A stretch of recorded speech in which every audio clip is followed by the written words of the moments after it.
Hey, yo, ladies and gentlemen, welcome to another episode of the All Pro JAFFOs, where we bring you the highly elevated sports talk for the highly elevated sports fan. I'm your host, JP. Hey, yo. With me, as always, the 6'10 beast from the Southeast, Mr. Country K. I ain't scared of you motherfuckers. And this episode is helped brought to you by Groundbreaking Enterprises. Groundbreaking Enterprises is a prime real estate a company ready to buy your house as is. You ever considered selling? Call Groundbreaking Enterprises at 510-646-7891 and get your free no obligation offer now. Sell your home with Groundbreaking Enterprises. Now, to get the show started, uh it's pretty fucking slow in the sports world.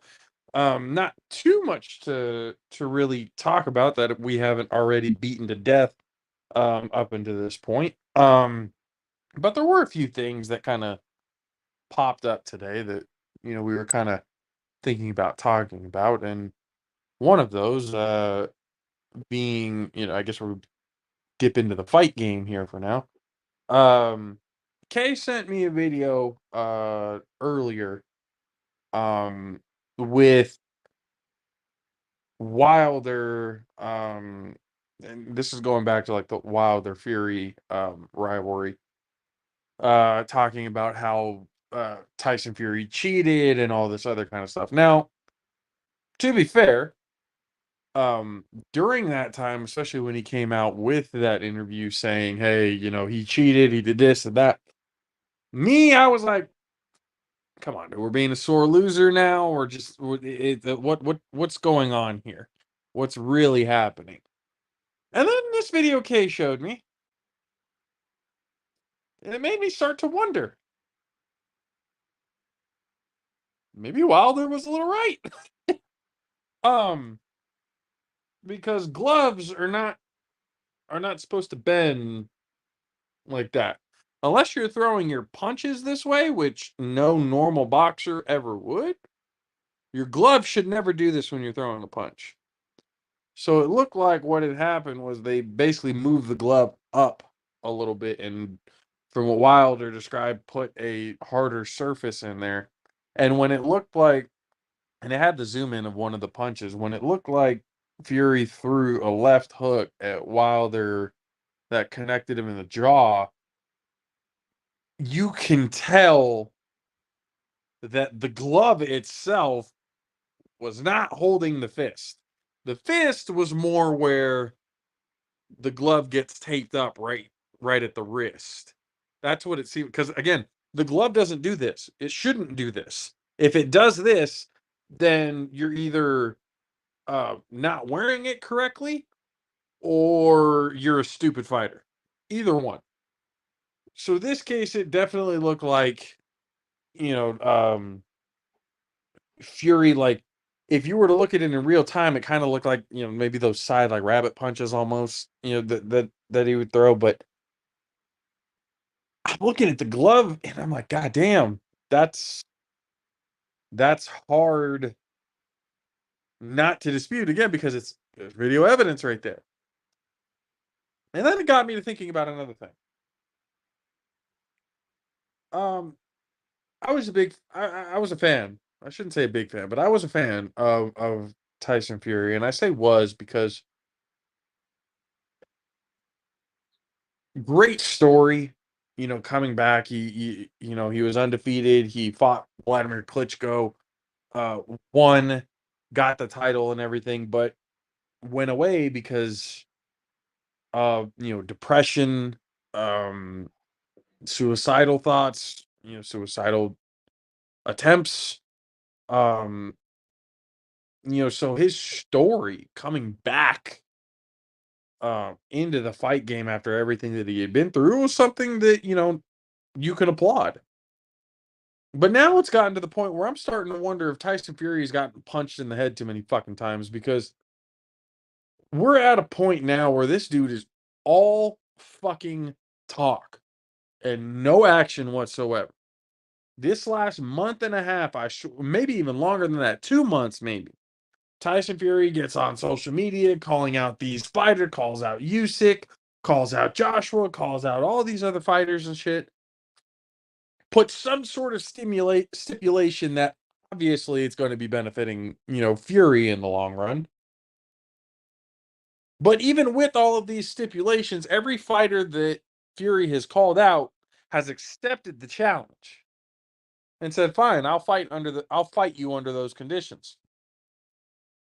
And then Fury all of a sudden that, well, the terms couldn't get agreed to because they wouldn't sign the contract. That sounds to me like Tyson Fury right now is one of those resting champions that you either fucking fight somebody or shut the fuck up and vacate the belts. I'm sick of fighters talking and not backing it up. I'm sick of fighters going up, blah, blah, blah, blah, blah, blah, blah, talking all this shit. And then when it comes to actually fucking throw down, there's some sort of excuse on why they can't or why they won't. Or if they lose the fight, there's some sort of excuse on why they lost the fight. That's why for me, when it came to Wilder, I was a big fan of Wilder as well. When he started getting into the bitching and moaning, I'm like, come on now. You take your ass whooping like a man, you take your ass whooping like a man. Period. No need to, go off. I don't respect you. I don't do any, all that other kind of shit. I mean, considering the videos and stuff we've seen, I wouldn't respect a motherfucker either if he was cheating. But the heavyweight champion of the world, 6'9", almost 300-pound fucking fighter, shouldn't be fearing anybody when he steps into the ring. Seems to be like he's ducking everyone. He'll call him out, and then for some fucking reason, the fight's not going to happen anymore. I say you make the shit mandatory. You WBC, WBO, whoever the IBF, whoever the hell it is, needs to make a mandatory fight. They need to finally step up and say, you know what? Bullshit. You're going to fight somebody. We're going to put somebody in front of you and you're going to fight them, whether you fucking like it or not. Otherwise, all those belts that you have, you can give those back. Because if you're not going to fight, if all you're going to do is shit talk the entire time, go somewhere else. If you're not going to fight, get the fuck out of here. If all you're going to do is talk shit, get out. I'm sick of fighters with the shit talking and then not backing it up. You start becoming bitch-made fighters, and that's annoying. And that's the type of shit that screws over the sport of boxing. That makes people not want to tune in. Do you think people give a shit about Tyson Fury right now? Fuck no. Why? Because they haven't seen him in a goddamn ring in almost 2 years. And for what? The dude is literally holding the belts hostage right now. He essentially gave Usyk a stipulation where Usyk basically wasn't going to make any money out of the fight. All the whole 100% of the purse essentially was going to be going to Tyson Fury. And Usyk still said yes. He said, I'll fight your fucking ass for free. I've seen Usyk. He ain't scared of shit. No matter how much shorter or whatever he is compared to his opponent, he ain't scared of a goddamn thing. That dude's got crazy in his eyes. You look at Usyk and you see crazy in his eyes. And that's probably what Fury thinks too. He may be smaller than me, but he'd probably be able to beat my ass. How crazy he is. This man has been in war. This man went to go help his country in Ukraine, against the Russians and stuff like this. Motherfucker has seen death. Somebody like Tyson Fury poses no fear into a man like Usyk whatsoever. There is no fear in that man's eyes when he gets into a ring. And I think Fury knows that. And I think Fury's scared of that. He's expecting these fighters to come up and, back down for Fury. But nobody's fucking backing down for Fury because nobody's buying into his bullshit. Nobody's buying into it. I don't give a fuck what Tyson Fury says. I don't believe he could beat anybody right now. I think he's probably out of shape. He's been doing God knows whatever the fuck he's been doing, but he hasn't been paying attention. He's a social media whore right now. That's what he is. He goes in to get all of his social media posts, all of his, rants and bullshit. I'm the gypsy king. You're the gypsy bitch because you haven't fucking done shit. You can't call yourself the king and not fucking defend your crown. I'm done with it. You can tell how pissed off I am because the fight game is something that I've grown up with my entire life, something that I've respected, something that I've enjoyed. So seeing shit like this pisses me off because it does nothing but hurt the sport. Tyson Fury, I don't give a fuck what he says. He is hurting the sport right now by holding the heavyweight titles hostage. You say something, Kev? Oh yeah, no, I want to. Yeah, I just want to say shit. I do understand how pissed you are. You've been kind of, displaying your anger, like when we talk about boxing every so often. You'll mention something about this and something like that. But now that we actually fully talking about it, I don't know, man. I feel like he's trying to take a Floyd approach, but he doesn't have the same gravitas as Floyd.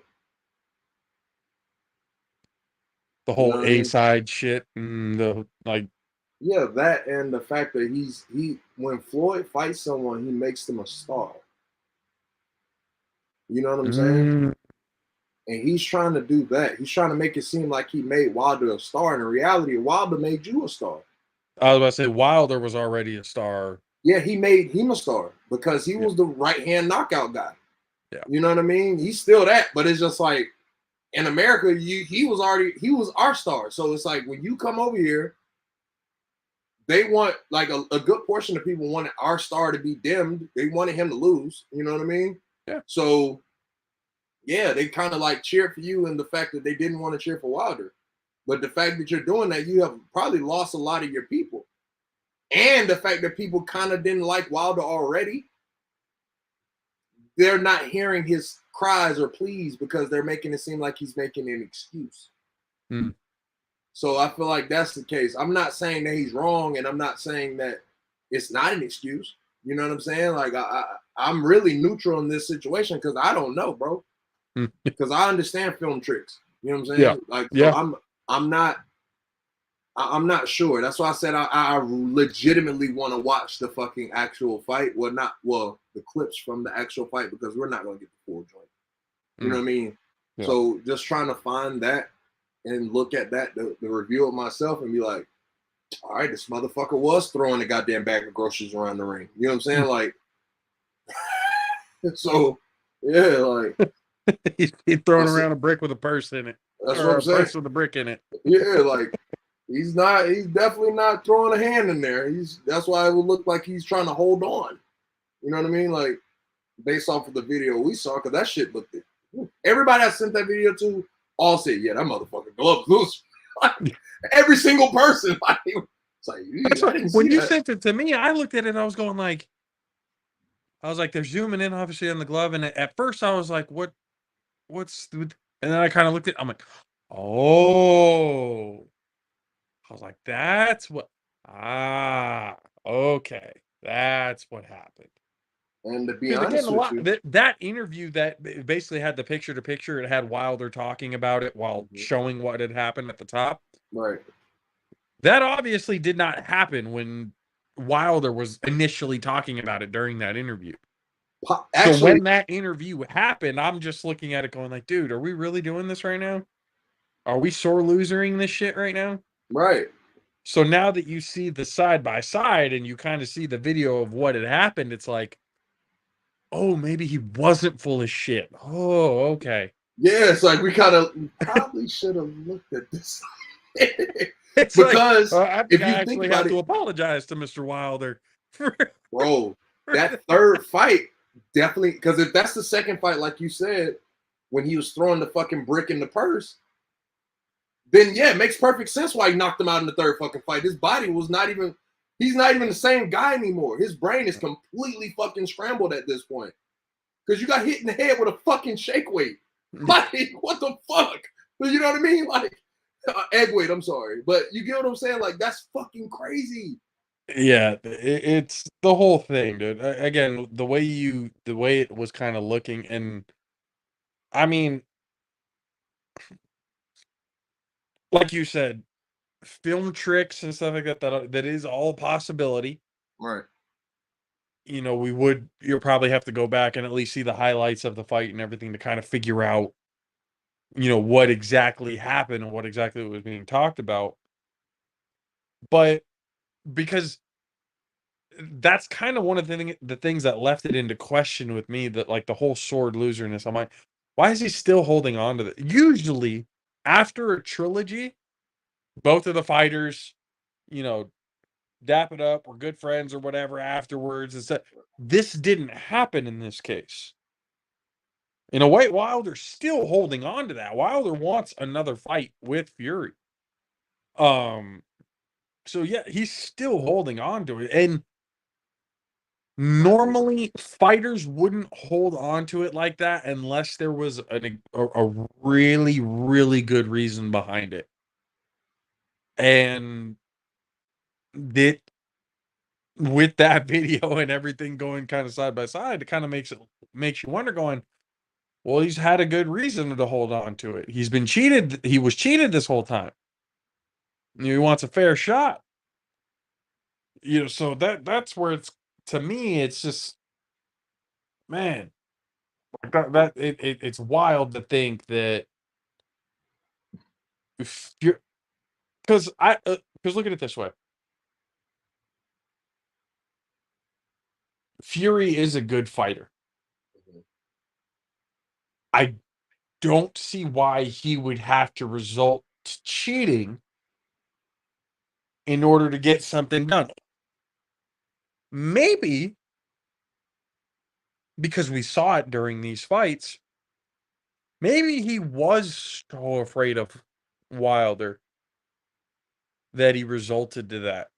Because again, in the 3 fights that they had, Wilder put down Fury at least one time in every one of those fights, except for the second one. The second one, Fury dominated his asshole fight. That's just the mere fact of it. Now, the third fight and the first fight, Fury was putting him on the canvas. And that's not something that Fury's necessarily used to. So, like, in that case, maybe it was one of those things going, I need to have some sort of leg up to beat this guy, otherwise he's going to win. Have people done that before? Absolutely. Would it surprise me if Fury did that? Probably not, to be honest with you.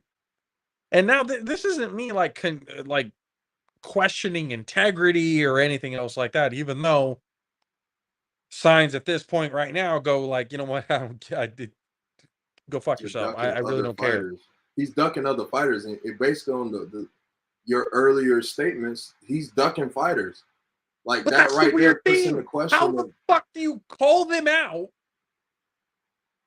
and then when they accept, say no? Bro, think about how everyone sees Floyd Mayweather. Everyone sees Floyd never did that. I mean, Floyd. But look, Floyd has been a big talker.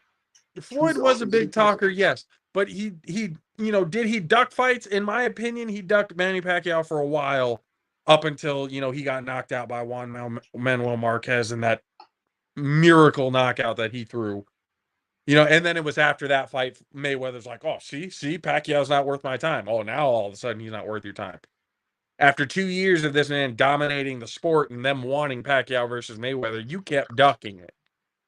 Now, we can make the comparison to Floyd and stuff like that if Floyd was doing the same thing, calling out, oh, yeah, let's fight, let's do this, let's do that, and then they going, yeah, let's do it, and then him backing out of the fight. Mayweather never did that. Mayweather was one of those, it's either you weren't worth his time, which in my opinion was him ducking a fight, or at the right time when he felt it was the right time, then he would fight somebody.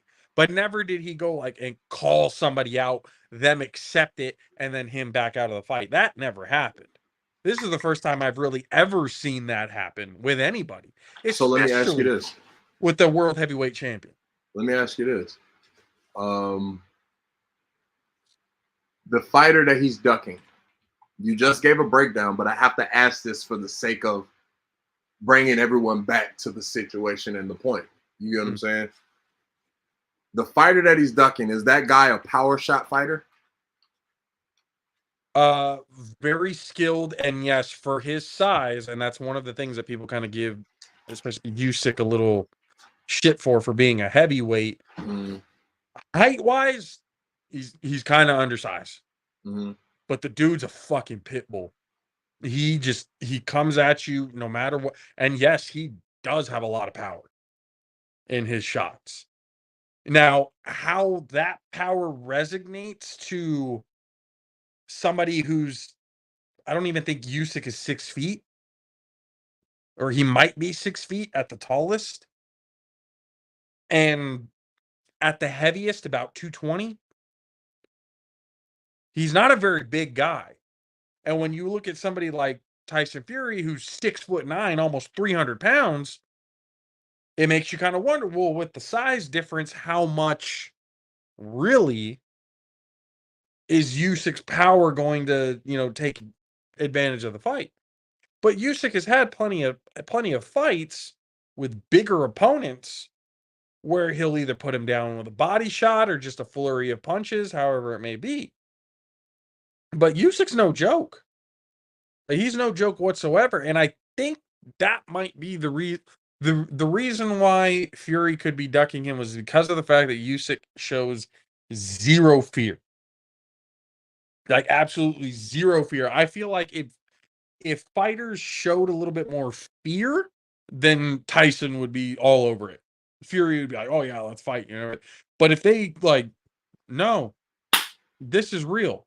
So we're gonna fight, and I'm gonna fuck you up. All right. With no sort of fear. Whatever. Again, Usyk has been through war. You, Mr. Gypsy King, are nothing he's afraid of. I'm sorry. I don't give a fuck how big you are. You don't scare him. Right. And I think that's what scares Fury.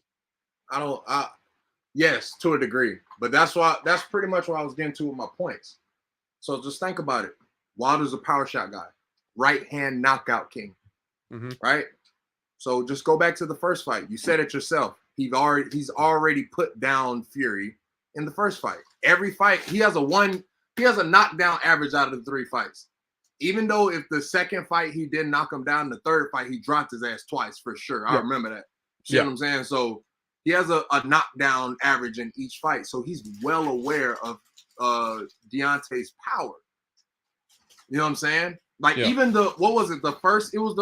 I could have sworn it was the second fight, but the first fight, or was the third, we was like, oh, this shit might be over. Like Wilder might have dropped his ass. You know what I'm saying? Like, and the first one where he put him down and Fury got up during the 8 like on some fucking Undertaker shit, right? Yeah, for real Undertaker shit. Just got up, and that was the one. Yeah, even Wilder was like, this motherfucker's up.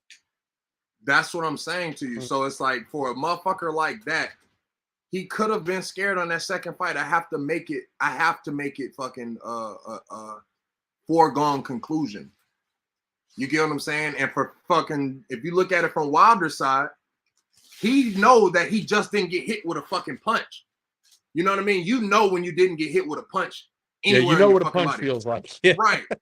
I've been hitting the back of the head on my pinky stand with some brass knuckles. I know that ain't a fucking punch. Yeah. You see what I'm saying? So it's like, what I'm saying is, it's like when you get to that point, that's why his team had to throw the towel in.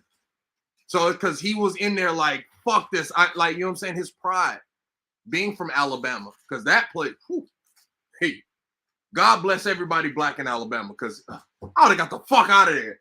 I would have got the fuck out of there, bro. It's certain states in the South I would never grace my feet into, and Alabama was one of them. I'd never go to Birmingham.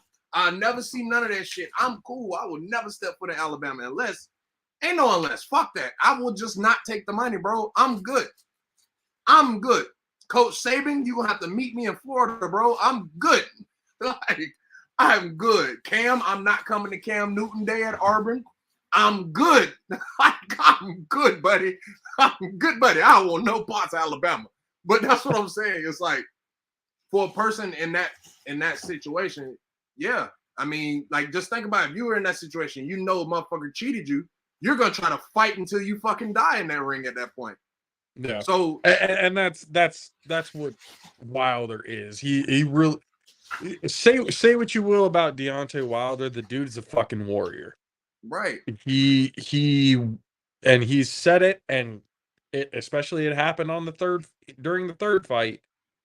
Oh, yeah. He is one of those fighters that, you know, if I'm gonna lose, I'm gonna go out on my shield. I'm gonna go out, you know, fighting and everything else like that. You know, that's just who Wilder is, and I respect that. Right. It's just, again, we're at a time now where most of the action is happening in like the welterweight division, middleweight, you know, a lot of the, you know, under 200-pound um weight divisions. And Hold on, bro. I don't want to cut you off, but before you continue, I want to finish my synopsis of Tyson. oh, So the reason why I was saying all of those things for those guys is to also piggyback on the fact of the way he grew up. Everybody probably was fearful of him because he's huge. I had that same issue. Before people know who I am, they're afraid of me because of my size. When they find out how friendly I actually am on the interpersonal level, like the fear goes away. Like, you know what I'm saying? Like, it immediately goes away because you figure out like, oh, he's a good fucking person. You know what I'm saying? Like, yeah. So I think that's what Tyson's situation was. So if someone's afraid that he's 6'9", like that's what he fed off of. And he's like, oh, I could pick them apart. They're worrying about my size. You know what I'm saying? Like, and he probably fed and leaned on that. So the fact that everybody like, nah, big motherfucker, you only 7 inches taller than me, buddy. That's right there. I can knock your big ass out. You know what I'm saying? That's what the other guy's saying. So it's like, yeah, he's like, ooh, I don't know about him. And then he watches his fucking film. He's like, ooh, I probably should have gotten in the gym. I'm not Anthony. I'm not Anthony Ruiz. I'm not going to just go in there on some fat boy shit or butterbean and try to go out there on, you know what I mean? Like, nah, I need to go to the gym. Oh, I miss me some butterbean fights. Those are fun. We should do a butterbean reaction day. We should. Boxing should be next on our fucking list. We've been doing a lot of street fighting and then go to boxing and official boxing. Yeah, no, we'll definitely get back into that and everything. But yeah, it's just that's been coming up, and again, I've had my shit with Fury and stuff like that this whole time because he hasn't been in the ring in almost 2 years. He's been doing nothing but talking shit and not backing it up. He's just, honestly, I don't think he's been in the gym. I don't think he's been working out. I don't think he's been staying in ring shape. I really don't. And that might be another contributing factor on why he's just talking shit and not following through with it because he knows. But to me, it's like, how dumb do you think people are? Now, I understand there are very fucking stupid people in this world. I get that. I have my moments as well. But how dumb do you think people are for them not to be able to see the bullshit that's right in front of them? Like, do you really think somebody like Usyk is stupid? No. As crazy as he is, he's not fucking dumb. No, but the announcers of the fight are stupid as fuck. If it's not Max Kellerman, they're dumb as shit. And then, Max Kellerman or Joe Rogan, they're dumb as fuck. And then, you know what I mean? Like, if there's not those two guys, everybody else stupid as shit. And then you got, I'm sorry, and not my boy Hans, not Hans, even though he's not an announcer, but he's boxing. Yeah. Hans, you know what I mean? Shit. So it's a lot of people stupid. Public opinion. Most of America's dumb as fuck, bro. Like, we're one of the dumbest countries out. I was gonna say, I've seen Twitter. I kind of agree with you, bro. You can go to every social media fucking site at that point and just press play. America, press play. Like, just look at what happened yesterday. Like, bro, I seen a video of somebody throwing a fucking one of the big fucking fireworks that go in the sky, like the big motherfuckers. They throw it in somebody's fucking Dodge Ram and blew this man windows out. Fuck this steer. Like, did you see that video? Fuck this Bro, I've goddamn seen shit. so Oh many. God. And you know what's funny? Every year I've gotten to the point where I'm looking forward to the dumb fuck videos that are going to come the day after 4th of July. Because you know you're going to see stupid motherfuckers burning their house down, which Yep. I saw plenty of.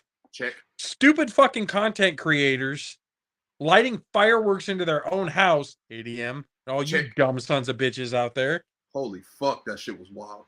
I'm like, you fucking, like, sorry, retards, idiots, just dumb, just fucking stupid. And the people who eat this up, sorry, you're just as fucking dumb. These are the same people who probably go, oh, I want to go do that shit too. I'm going to light fireworks in my house too. Stupid motherfuckers. Just dumb.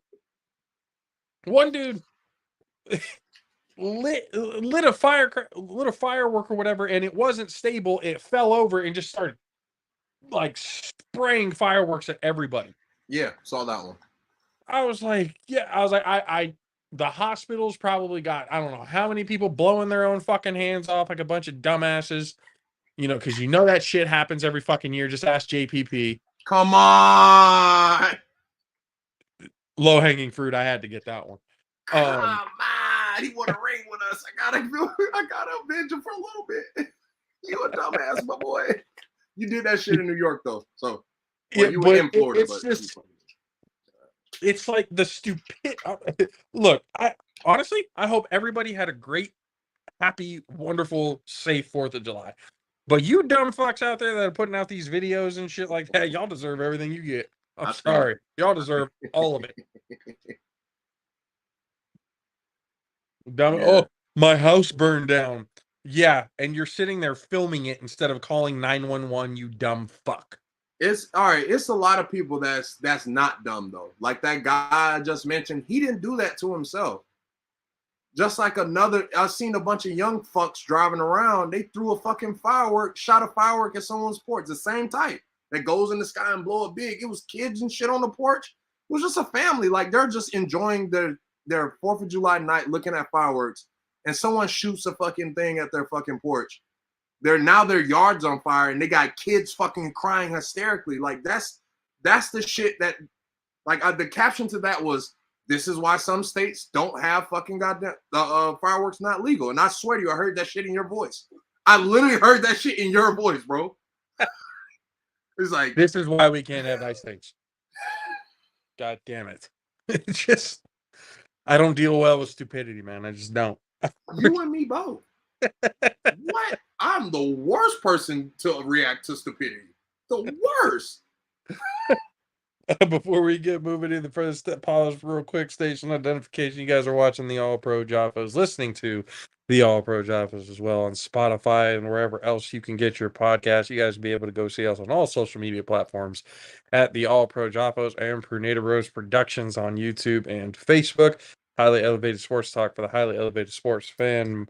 I'm your host JP with Country K. Just talking. We were talking the fight game. Now we're talking about stupid people on 4th of July. This episode brought to you by Mountain Mike's Pizza the way it ought to be. Just stupid. Just plain or stupid. Just dumb. Just dumb. How stupid can you be? Apparently pretty dumb. Pretty stupid, apparently. But that's what I was like I said, I saw that video. The fireworks were going off in front of this dude's truck in his garage. Oh, yeah. Whoa. And the whole thing just started catching fire and everything. And these motherfuckers are across the street just filming it.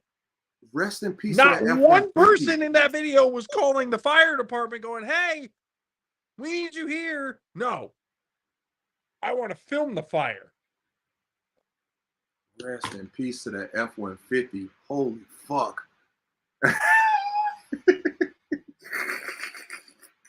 Your house and your $50,000 truck are now on fire. Well, I mean, the house is still livable because it was the garage. No, I think the whole house, because when they finally decided maybe we should call the fire department, when they ended the video, the garage was already fully engulfed. Right.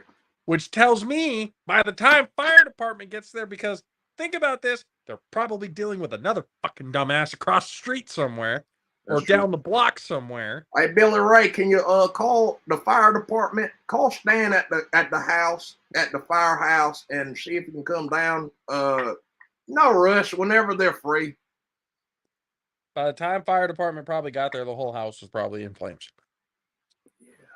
Yeah. Again, because, stupid people, stupid moments. But hey, we glorify them, put them on pedestals, and they become famous. What does that tell you about the rest of the fucking country? That was a good, good way to close that fucking circle. That was a good way to close that circle. God damn it. See, you got these stupid people. What was that? We talked on pre-show. What was the other? It's all about the NBA flopping rule. More stupidity. Yes. Because you wanted to keep going. I'm dying because you wanted to keep going, and you're like, "Fuck." I was like, wait. I was like, but then I'm like, idiots on my mind. Idiots on my mind. I know. Flopping rule. The NBA is now testing, I guess you could say, in the summer league and stuff, the new flopping rule. I don't know how they're going to manage this. I don't know how they're going to call it. I do know that it makes offense a little bit harder, but I'm not opposed to doing away with flopping. Well, I mean, that's on both sides of the game. It just makes it a little bit more fundamental if you look at it. Obviously, offensive players flop, but so do defensive players. That is all. Well, yeah, that's what I'm saying. Like both sides of the ball. Like if we get rid of flopping in general, that gets rid of that whole. And it's a tech. Oh, it's a tech now. Yeah, the penalty for that shit is a tech. It's a tech, a free shot, and the ball. LeBron that shit is a personal foul tech. In text by the end of the year. I highly doubt that because he's not the leading person in flopping. People say that shit, but it's like everyone. If you look at the number of times LeBron actually flops to where he actually gets hit, the hit is way more than flop. I promise you that. LeBron probably gets hit like 5 times. I'm sorry, but when LeBron James flops after he gets hit by somebody who's like 3 inches shorter and 60 to 70 pounds lighter, I call bullshit. Right, because you want him to stand tall and be firm. But then when will LeBron ever get his foul calls if he's doing that? The ref they ain't gonna call a fault for LeBron ever. Like they're never gonna give him a call if he stands tall. They would never give him LeBron would never shoot free throws, bro. Like never. Remember, early when he was in Cleveland, he had to wear a mask multiple times. Motherfuckers was breaking LeBron's nose. They broke his orbital socket. They fucked LeBron up his first go around in Cleveland. Remember, go back and remember. LeBron was masked LeBron, and he was beating ass in that mask. I remember the mask in Miami. It was in Cleveland too. That's where it started. I remember it the second time around in Cleveland. The first time. I don't remember it the first time. So that's when they had those yellow trim jerseys because they didn't have those the second time around. The yellow trim, I mean, not yellow trim, though, yellow base with the burgundy trim. And it said Cavs on it. That old one, the old Cavs jersey. They didn't have that when he came back. They had the same color scheme, but they didn't wear it like that. They wore more of those. They wore the blue ones, like the old school Steve Kerr jerseys. That's when LeBron was I was going to say, I used to have a LeBron James fucking Cavaliers jersey when they had changed it. When they went to the primarily burgundy with the gold trim, like what they have now. Right. That's what I'm saying. It's like they were wearing more. I remember the old Cavs jersey, but I don't remember LeBron having to wear that jersey unless it was a throwback night. Bro, I'm telling you, I'm not saying he had to wear them. They wore them more back then. His first go around, they wore them more versus now. well, when he came back the second time, they really wasn't wearing throwbacks like that. They were really wearing their standards, the Christmas jerseys and shit like that. You know what I mean? Like they had a whole bunch of they had new jerseys for the motherfuckers because they was playing the Warriors every year. You know what I'm saying? So it's like they really wasn't What wearing did all you those think about throwbacks the like that. jerseys that had the sleeves? I hated those fucking jerseys. I hated those fucking jerseys. The ones that was clean, the dopest jerseys they ever fucking made was those goddamn Christmas cream jerseys. Them some bitches was so fucking clean to me. Holy shit. The Warriors cream with the blue letters, the fucking metallic blue letters. Oh my God. Those shits were so clean to me, bro. Holy shit. Yeah, I saw the sleeved ones and I was like, why?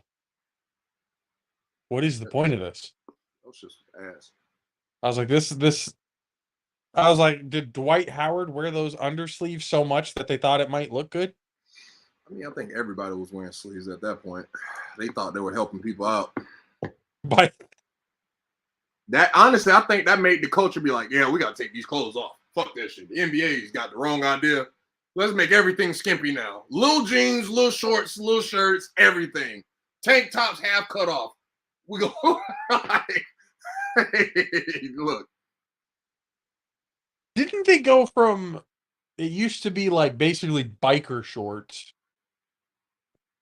to Super baggy with Jalen Rose in them at the I thought Fab that Five. was after Michael That was during. or like Jalen Rose not that younger than Mike. Chris Webber, Jalen Rose, all them went to college. Juwan Howard. You got to look at Juwan Howard. You can't look at Chris Webber and Jalen Rose. You I just got to do look at Juwan Howard. I do remember the baggy jerseys where the shorts basically went down to the fucking ankles. I remember that. Yeah, that was the early 90s. During that time, I was like, how does anybody do a complete like a fucking crossover through the legs or anything like that with those fucking shorts? Shout out to TJ Ford rookie fucking goddamn picture, bro. TJ Ford had the biggest shorts the Milwaukee Bucks ever fucking created. Them bitches was pants. TJ Ford, bro, you will go down in NBA history as the worst dressed motherfucker that never fucking lasted more than the years that we fucking predicted you to do with those pictures, with those shits. Oh, but like These with the motherfuckers. flopping though, it's like it is something, and It popped right up. I put we TJ brought Ford in his shorts. when we talked about it off, we said something with LeBron and Michael. We were comparing like the differences between the two when it came to when they came out. So the hype obviously around Michael Jordan was not anywhere near as big as it was for LeBron. But even though, Michael Jordan was, he's a sought after recruit coming out of North Carolina when he won the national title off that clutch shot, and he was a sought after draft pick, but he wasn't somebody that, like you had made a point, from 13 years old all the way till he got into the league, he was being covered. Man, people forget that 2008 movie. They complete, or 2010, 2008, some shit like that was round up in that gap. Fucking LeBron's James movie, when we found out about college and high school, pre-high school, all of that shit. Like he was dunking at 13 years old, bro, like 12, 13 before he even started high school. Yeah. Like you have how many middle schoolers well, first off, I got dunked on. So I understand. I know one middle schooler that I've seen in my entire life who has been able to dunk. Shout out to my boy CJ Chijokin, he ended up becoming a star track athlete over there at Cal. But when we were in middle school and stuff like he was the taller. First of all, he was the first person that I had ever met that was taller than me. Because when all through my years at elementary school and stuff like that, I was always the tallest one. So when I got into middle school and I met Chijoki and I met Tony and Drew three other guys. That shout out to those guys. When I met them, those were the first three guys that I had ever met that I was like, oh fuck, there are people bigger than I am. Hey. And Chijoki at that point, I think when we were in the 7th grade, he was already getting to about 6 feet. In 7th grade, he was already about there. But the fucking kid can jump through the damn roof. Because I remember during warm-ups and stuff like that, you had people in the stands and stuff like that were watching him just go. Now, mind you, they weren't like fucking boom tomahawk, through the wasn't any like McDonald's all-star dunk game, type of shit that you saw. But just the fact that a 7th grader was able to get up and dunk to a lot of those people was like, holy shit. Bro. We all thought that he was going to be, because we're watching him going like, we're going to fucking see this kid in the NBA one day. We got to high school, was starting on the varsity squad as a freshman. So when he went to Cal, because dude was a computer, fucking smart, super smart dude. Oh, makes sense. Extremely athletic, extremely smart, top tier level type of guy. So when he went to Cal and it was on a track scholarship, that surprised the fuck out of me. Do you remember his events? Like, I know you said he was a runner, but did he jump as well? No, he actually wasn't a runner. Oh, he was a jumper. No, he was. I think he did the high jump event. That makes sense. But he was mainly in the throwing events, like shot put and all that kind of shit. He was mainly doing that. Rest in peace, Joels. So that's what I'm saying. Like, I mean, in high school, I knew he was doing track and stuff like that to kind of keep in shape and all that. But when he got the scholarship, I was like, that's a completely different fucking area of expertise that we thought that he was going to go to. Bro, same. The guy I just mentioned right now, he went to City. Dunking in 7th grade, starting on the varsity squad as a freshman. We thought he was going to the league. We thought he was going to, be a one and done guy. And I think at this point it was just before they came up with the rule that you had to do at least 1 year in college. So we're over here thinking, fuck, he might get to the NBA right out of high school. Because he was good. He played against Aaron Gordon when he was at Midi. So it's just like he had a lot of the talent in the world to be a very, very, very good basketball player, but he ended up being a really, really good track star too. Do you know? So I mean, regardless of what he ended up doing when it came to athletics, he was going to succeed. Right. Do you know where he's at now? That type of guy. Again, shout out to Jokey. Miss you, man. I know you're out there doing your thing, but fuck, one of my real good friends, middle school and high school and stuff like that. Good dude. Love his mom too. His mom is awesome. So I'll take that as he's not running track anymore. But no, I coming out of Cal, no, he's definitely not doing track anymore. I ain't gonna say that because during that time you were already out. Like, he probably was gone from Berkeley at that point. I was doing a lot of track events, and this was a lot of guys that was pretty good, guys and girls that were really good from Berkeley, like really good runners. Really no. Like, that wasn't like, he was doing that, but he didn't. And this is one of the things that I was kind of thinking, like, shit, I'm not the one making his decisions. He's going to do he's doing very well for himself and everything right now. So I can't knock the road that he took. Okay. Doing track, but there wasn't, the going to the Olympics or doing anything else, like that, to whereas if you would have taken the basketball route, we think, again, we being everyone who was watching him, again, he's going to choose what's best for his life. And obviously track was best for him. And, by all means, I'm glad he did it. I'm glad he got something because, again, we were thinking he was going to be a D1 athlete from a young age. And I'm glad that came to fruition. Hell yeah. I mean, that was the same for the guy that dunked on me. My boy, fuck you, Kevin. Love you, dog.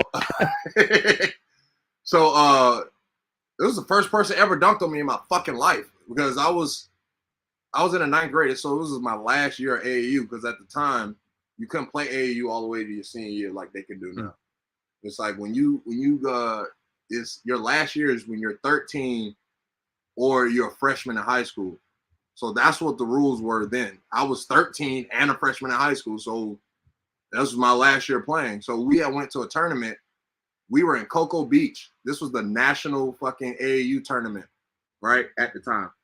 Well, the game was in Cocoa Beach, but it was based out of Orlando. You know what I'm saying? So, oh no, I don't think that was it. State was in Orlando. I think I don't remember, but it was the national tournament. I don't remember which one which. You know what I'm saying? But somebody had to tell me that was on my team or played during that time period. Anyway, yeah. So it was the nationals though, because I remember we had to play our rivals to move on to play the chip, right? So this was a Sunday morning. I'm fresh from working up. So now everybody, my whole team's tired. We're all tired, exhausted, just doing some shit like just out there playing. Our rival, they came out swinging, bro. Like they came out ready. Fast break play. I run back to try to block, to defend the play. I'm not gonna say block because I was a fat fuck back then, but I tried to defend the fucking play. I ain't think Kevin was gonna go up like that. Kevin went up like that. He went right on up, and we was chesty. Boom! I was like, fuck. Bro, Kevin was in the 8th grade. Kevin's a year behind me. You know what I'm saying? So he bammed that motherfucker. And Kevin, out of high school, he ended up going. First, he went to George Mason, but then he transferred to Fresno State and he played basketball with Paul George at Fresno State. They were teammates. Oh, shit. Okay. Yeah. So he was a part of that. You know what I mean? Part of that team with Paul George and shit at Fresno. And Paul George went to Fresno? Yep. Paul George went to Fresno State. Why did I think he went to like Georgetown or something? Who the fuck am I thinking about? I don't know, but I can go ahead and tell you. Right, I'm gonna look it up just to verify, but I'm almost certain Paul George went to Fresno, bro. Alexa, what college did Paul George attend? It was either that or George Mason. It was one of them schools. Yeah, Fresno State. Yeah. Oh yeah, so I was right. Yeah, Fresno State. Say right there. Hey, good for him. Him and Devontae. Anyway, hey, look, so fucking Notice how he left Parr's bitch ass out of there. That's just what I'm saying. And right now, Kevin's playing overseas. He's been back and forth in the G League. You know, he played for his national team, Jamaica, because he's Jamaican by ethnicity and shit like that.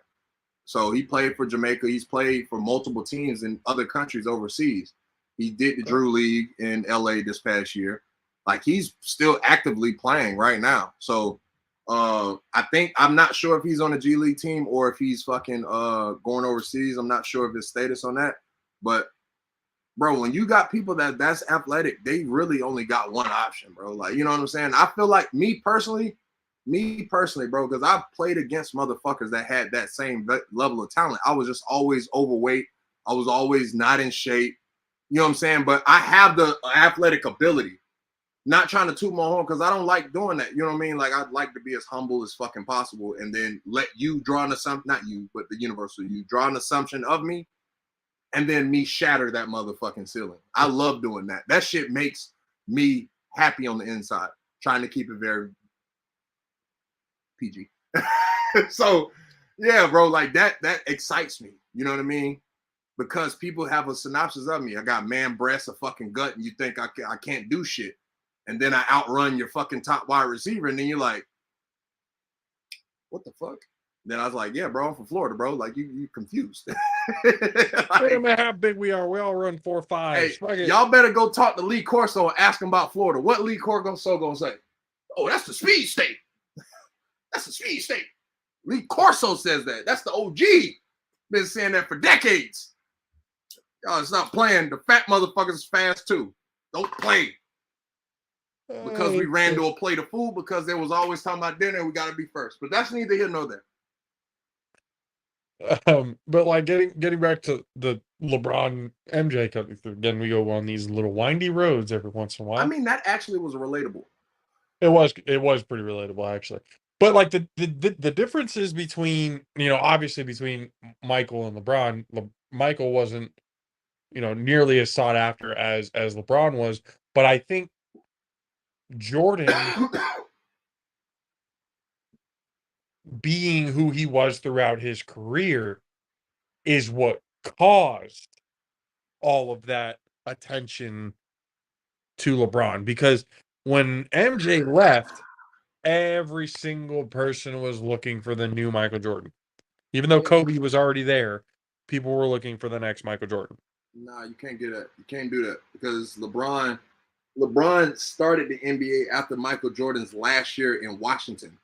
Michael Jordan retired officially for the very last time in 2002. LeBron got drafted in 2003. So you definitely can't do that. So you got to give it to Kobe because that's kind of that's the guy. Like, I understand what you're saying, but they wasn't looking at Mike in that regard when he was in Washington at that point. It was already all Kobe. Mm-hmm. You know what I mean? At that point, you know what I mean? Like, yeah. Like I got a buddy. He's a Kobe fanatic. Like he can literally make a whole goddamn web series about his love for Kobe and Kobe's effect on the game. Like, that's his whole shit. And there's nothing you can say about it. Even when I tell him, like, bro, I fuck with Kobe, but I'm not putting Kobe above LeBron because Kobe had to basically take Michael Jordan's game to fucking be relevant. I can't do it. You know what I'm saying? And rest in peace to Kobe, but I was saying that shit when he was alive. So it's like I'm standing that, like, hey, the man, if Kobe's in a better place, so he know I ain't lying. You know what I'm saying? At that point, they know everything. At that point, when you on the other side, you get informed of everything. Like, you know what I'm saying? So I'm almost certain, like, he knows my heart from this. I'm like, there's no malice behind this. I really believe that shit. You know what I'm saying? Like, I really believe. Well, I mean, even he said it. Even he said that he took. He literally fucking mirrored Michael's game. You could put highlight tapes and stuff together. The game is virtually the same. You could put side by sides and it's going like, did we just create two different characters that have the same fucking stats, the same abilities, the same shots, the same everything? Like, is that what just happened? Because that's exactly what happened. I mean, I don't mind it because people, kids look up to who they look up to in sports. They always emulate who brought them to the game. You get what I'm saying? But at the same time, you have to find your own identity at some point. Yeah. So, and that was my sentiment, because I'm looking at the shit like this. Mike was the originator of said shit in that regard. You get what I'm saying? LeBron has a completely fucking different game. Completely. The way he approaches the game, the way he goes about it, like, bro, LeBron James is a pass first guy, bro. I don't give a fuck. Nobody say that. The passes LeBron has made throughout his entire career, I'll be like, what the fuck? Like, what the fuck, bro? Like, dog, I've literally grabbed my face and be like, oh my God, bro. Like, because for me, I wasn't the biggest LeBron James fan back in the gap. Like, you know what I'm saying? Like, as far as, you know what I'm saying? Shaq was my guy, and when he retired, D Wade became my guy. You know what I'm saying? So I was just looking at it like fuck. You know what I'm saying? Like, now D Wade's retired. I'm just looking at the whole NBA now, the whole, like, just as a whole. And then you look back and like, man, LeBron been doing that shit every fucking goddamn year, bro. Like, he been out there killing shit. You know what I'm saying? Like, the way he plays, the passes he makes, and he's so fucking athletic. Like, he's so fucking athletic. So the fact that, one, you literally watch LeBron learn how to shoot a fucking basketball. Like, if you think about it, he couldn't shoot for shit early in his career. He couldn't shoot for shit. He'll try. He'll make one every blue moon. There were various stages to his career that, like you said, he couldn't shoot for shit. And then after he be able to develop a shot, he's getting better at it. Then he couldn't fucking be clutch in the fourth quarter to fucking save his life. And then after that, he became good in the clutch. There were stages to LeBron's career where you can tell there were flaws to his game, but how quickly he came back from it and improved from it was one of those things that was like super impressive how you can basically turn your shot around in half a fucking season. Pretty crazy. And my thing with him, when people talk about like how he's not able to get shit over the hump, I understand and I agree to an extent. My thing is, if everybody's aware that he's a pass first guy, that means his team has to do their part. Like they have to do their part. And he's taken shit to the promised land. He's taken absolute shit to the promised land multiple times, bro. Like you got to think about it. When he played the Warriors that one time and Kyrie and Kevin Love was hurt, like he had nothing. He had nothing. That was one of the first times that I had ever heard that they were literally debating whether or not to give LeBron the Finals MVP trophy, even though the team had lost. That was one of the first times that I had seen in a long time. I'm pretty sure that's happened once. Bro, I've never heard that shit in my fucking life. Well, and the reason why you haven't is because it happened way before our fucking lifetime. Bro, all of America felt bad for LeBron. Like real shit. Like all of America was like, nah, bro, we're not comfortable with this. Like we cool with seeing him lose, but not like this, bro. Like, this ain't it, dog. Like that's what all of America did. Losing while leading every statistical category in the finals. Yeah, everyone was like, damn.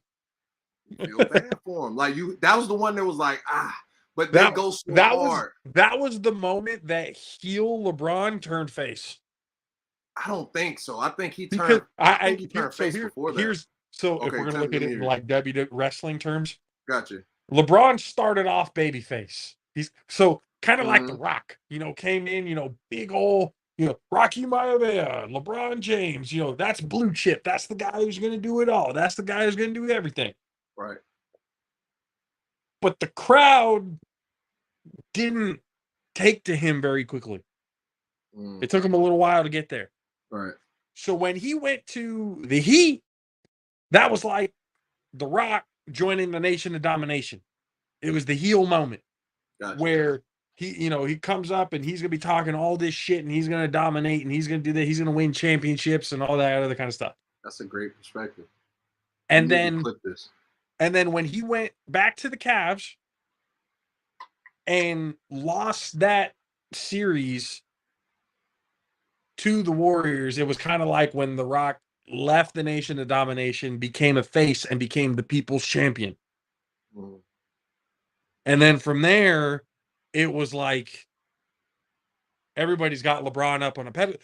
People were talking the worst shit about LeBron, and then after that series, nobody ever talks shit about LeBron anymore, ever.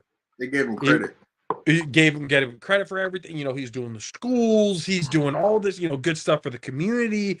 That's what I'm saying. Like the real face turn to where he became the people's champ was right after that series. Because, like you said, everybody was behind him going, "Fuck." Because let's be real, regardless whether you were rooting for the Warriors or rooting for the Cavs, every single person who was watching was in absolute awe of what LeBron James was doing in that series. I'm pretty sure he averaged a triple-double in that series, and I think it was an over 30-point triple-double. Yeah, or over 35 points or something, like close to 40. It was something crazy. I don't think it was triple-double. I think he might have got 8 assists, but I think so. I think you're right. For sure, he got over 10 boards. He for sure got over 10 boards, and he for sure had over 30. Triple-double, I don't know, though. 40 points. If it was a double-double, then it was close to a triple-double. If you had to guess the year, what you think it was, looking at it right now, you had to guess though. What, the year that they played the Warriors and stuff that year? That year specifically when LeBron lost Kyrie and Kevin Love. Now I'm gonna just type that in. When Kyrie and Kevin. That was in Uh, 14. Because I remember Kyrie Irving broke his kneecap. I remember that injury specifically. I'm like, how the fuck he break his kneecap, bro? Alexa, 2015. It was 2015. 2015. Okay, never mind. 2015. Okay, I was off by a year. But yeah, that's what I'm saying. Like that whole how it turned out for him was kind of, like I said, the level of The Rock is kind of the same level as as LeBron. How the whole ascension, the face to the heel, back to the people's champion type of thing. That's what happened with LeBron. That's exactly what happened with LeBron. And I'm kind of proud of myself for that analogy. I'm not gonna lie. I'm not gonna lie. That was pretty good. No, that was I'm tap damn myself good. on the back for that one. That was damn good. Cause when you said it, and when you got through the first part, I was like, that's a great analogy. Cause I mean, a great. Because think else. about I it, when he went analogy, to the though. Heat, everyone hated fucking LeBron, especially after the decision. Everybody's sitting there for about an hour and a half just for him to say he was going to Miami. Like, what the fuck? I hated it too because I was a fucking Heat fan at the time, and I'm just sitting there fucking mad as shit. I was mad as shit. I'm like, how the fuck? Like, fuck. Now I gotta sit here because I'm not gonna lie. We're playing 2K because I was in college, so we're playing 2K and shit. Well, I don't know. I was probably post college. I'm not entirely sure if that was college, post college. I don't really know that gap where I was at. You know, anyway. I'm gonna just say this: we playing 2K, and I'm picking my team, and now LeBron's on my team. Now everyone thinks I'm fucking bandwagon. It was my fucking team.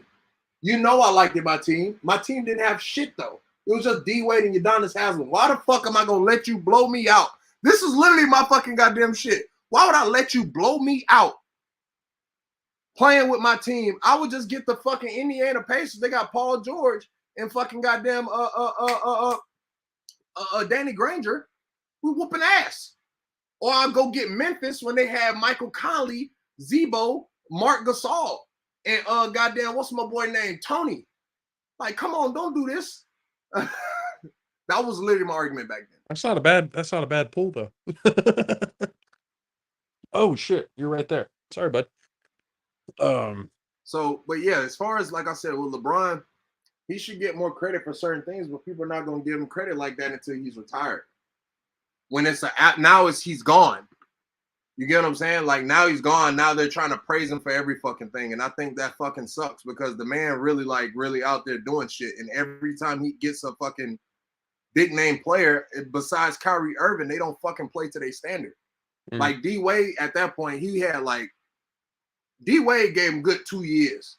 And then that third year, he was kind of, he was father prime. He was morally facilitating, you know what I mean, on the court, trying to figure it out, you know what I'm saying, trying to figure out he wasn't the same Flash like he was trying to figure out that he wasn't how he's, you know what I'm saying, how to get to that point. I think that was the year he was figuring it out. You know what I'm saying? And then that last year, I mean, obviously it is what it is, but that's what I was saying. I feel like all of the super, even with Chris Bosh was fucking killing. I understand everybody got to take specific roles and shit like that, so I can't necessarily say that. But I say a motherfucker like Kevin Love, he damn sure didn't. Yeah. Kevin Love for sure didn't. The one thing I see, I'll be like, motherfuckers play down every time. We get on the team, they always play down. Look at fucking Anthony Davis. Like, they always play down. It's like, what the fuck? Like, are you, I think motherfuckers really be like, fucked up by the pressure. I really do. Like, I really feel like motherfuckers be real like, I know everybody say that shit, but like I really think that's probably one statement where everybody's fucking right. You know what I'm saying? It's just not a cliche. Like, they really probably fucked up by the pressure. Like, they can't handle that shit. Like, motherfuckers try to play through it. Like Anthony Davis, he acting. Like, the boy could be in the movie for sure. So he come on these things, he be trying to make it seem like he's straight. Like people in the medical profession love Anthony Davis. Man, look, I'm gonna tell you right now, those damn physical therapists is millionaires because of Anthony fucking Davis. No physical therapy. His outside His physical physical therapy. therapist bought a yacht. Yachts with an S. They bought multiple and they rent one of them out. Like, what you talking about? Like, they He bought a rich. yacht that you can park another yacht inside of. Look, I'm gonna tell you right now, Anthony Davis, Ben Simmons, and Zion right now, he got 3 years. His physical therapy. Zion's story, good Lord. Hey, look, we're gonna leave that alone, but I'm just saying. Like, We already touched on that a little bit. So, but I was just saying, like, I seen that one picture, it's like, I need him. He said, her, I need a man that don't play. And it said me. It had a picture of Ben Simmons, Zion, Kawhi Leonard, and fucking, it was fucking somebody else. Like, they don't, it might have been Paul George. Like, motherfuckers don't play. That shit was hey, I was crying. When I first saw that, I was crying. Oh, that's good. I cried. That's good. That's really good. Oh shit. Hey, real quick, shout out to Zion. Hey, I hope your whole situation gets better, man. I really do. Shit gonna be straight. Everything gonna be good. Fucked up little situation that you're in right now, man. But I mean, Mike not the majority owner of the fucking Hornets no more, so he got time to fucking help people now. You know what I'm saying? 22 years old, getting fought over by 30-year-old porn stars. Fucking shit. I'm gonna tell you right now, Mike finna teach Zion how to do all his dirt in quiet. He's gonna teach him to retire to cover up for some bullshit. Fuck no, he finna teach him how to do all of that. Like the flu game, he really was drunk. You know what I'm saying? Like he gonna I'm gonna teach you how to fuck with the narrative. Bro, we gotta teach you how to cover all this bullshit up. That's it. That's all we gotta do. Now I got time. I ain't gotta worry about these motherfuckers. I ain't gotta worry about all hey, nobody knew I fucking gambled until the goddamn Last Dance came out, okay? Oh no, everybody knew he gambled. No, everybody who was paying attention fucking knew about that. But I knew a lot of people that watched The Last Dance and were like, I think Michael Jordan had a gambling problem. No shit. Welcome to the world, people. Oh yeah. This motherfucker was gambling with a game that I couldn't even. I didn't even know what the hell game they were playing with the goddamn one of the arena helpers. Oh, fucking goddamn with White Bob. Albert Einstein looking ass like that guy. White Bob from Martin. Yeah, that's White Bob. Hey, look, yeah, they're playing quarters. Hey, look, that is not a game you want to play. Look, I'm just looking at it going like, God damn, this before the game, this after the game, sometimes it's during halftime. Like, look, yeah, they said Michael had a gambling problem. They said you can't gamble on sports. Mike literally did everything but gamble on sports. He gambled on everything you could possibly gamble on. And I'm going to be completely honest with you. He probably did. He probably did. Probably did, bro. We're literally talking about how he gambled playing quarters. This man was this is a guy that was multi-millionaire at that point. He was in Vegas. Like, he was putting I promise you he was putting bets down on like fights. Michael Jordan had to take time out in his day to go get quarters. You gotta think about this shit.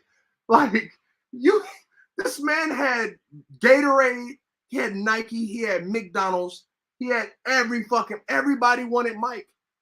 Bro, Michael Jordan had to take time out of his day to go get quarters to gamble. He didn't even have a $10 bill, Josh. They're literally giving Mike a box of fucking quarters, Josh. Think about this. They're giving him an entire box of quarters. That's what I'm saying. You got to really process who we're talking about. Michael Jordan did not carry quarters, bro.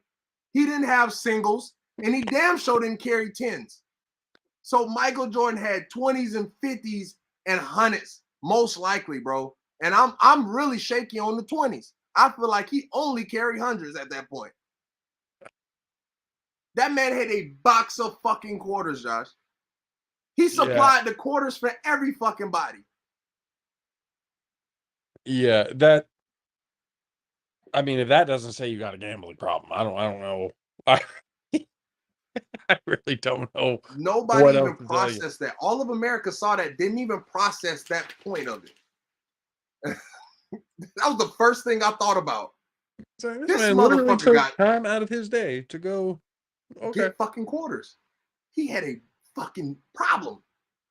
Yeah. Yeah. For And those he of you who ain't are stopped new to the gambling. fact that Michael Jordan had a gambling problem, welcome to the world. Welcome. Hi. Glad you're here. Take a seat. Get some more learning in you. But yeah, that again, and that was one of the reasons why he retired that first time. The gambling shit was starting to catch up with him. And I feel like Eddie Griffin made a perfect comedy bit about it. He's like, "You the face of the game? You want to take a break? Baseball is the game now." No, but I still got some left in me. I can still play ball. It's like, nope. You're going to take a break. Yeah, so this whole thing with Michael Jordan, the retirement and all that, like, there were reasons to this. It wasn't because, oh, I wanted to go play baseball because that's what my dad wanted me to play. Now, granted, that could have been a part of it because hey, he's got to figure out to do something to keep him busy while he's being suspended for 2 years under the face of retirement. That's what it was. Because if they would have came out and said Michael Jordan is being suspended from the league for 2 years because of a gambling problem, you think Jordan would be where he's at today? I mean, probably. Look at to be honest, I don't think so. Look at America right now. That's right now. I mean, I'm talking about necessarily. Nah, you got to make it seem like, yes, in the public eye, you got to have a certain thing, but a lot of these motherfuckers, as long as you're winning does cure a lot of memory. That man had at that point, he had a 3-peat in his pocket. He had a 3-peat in his pocket. The Last Dance was based nobody off was of going to question him. The last year of the 3-peat. Yeah, nobody was going to question, oh, why is he retiring? 2 years and he's coming back? That's odd. Yeah, it was odd. And there was a reason behind it, people. Flu game. He was hungover, not flu. That's what it was. That's just what it was, people. And now I could actually argue that also makes him one of the greatest of all time. The fact that he can play hungover like that. That that's impressive, if you ask me. If a motherfucker was out there playing Steph Curry hungover, then hell yeah. Little short fucker gonna shoot 33s. Shit, all right. Michael Jordan was so hungover they had to carry him off the court. Okay. Scotty carried him off the court. That's why he mad. Scotty carried him off the court. He was so hungover. Like, damn. I gotta carry this motherfucker, bro. Yeah. That was probably the moment that he decided to look, I'm gonna hate this motherfucker forever. Nah, he like shit. Let me carry this. He from Arkansas. He like shit. I ain't going back to Arkansas. He's still right there. He still was in the Arkansas vibe. Like Scotty old now. He rich. So yeah, he talking that bullshit now. But back then it started like shit. I ain't going back to Arkansas. Fuck that. I care. Michael does not go back to Arkansas. Hell no. Hell absolutely fucking not. Scotty wasn't going back no damn Arkansas. Shit, I carry this motherfucker. Fuck that. I would rather be here than going back to Arkansas. Oh shit. Ladies and gentlemen, we appreciate the fuck out of you guys as always for hanging out with us on this Wednesday. Got more coming up. Hopefully we have a couple of guests this Friday. I'm not going to say who just yet, but that's some stuff in the works. But again, we appreciate you guys. Hang out with us again on Friday for the next show. Go to all the social medias. You see it everywhere, particularly at the bottom here. Get down there to see all the stuff that we put out, the reaction videos, clips, whatever it is on social media that we put. It's all there. Go check it out. We appreciate you guys. The All-Pro JAFFOs for myself, JP. For the 610 Beast from the Southeast, Mr. Country K. We will see you guys next time. Deuces.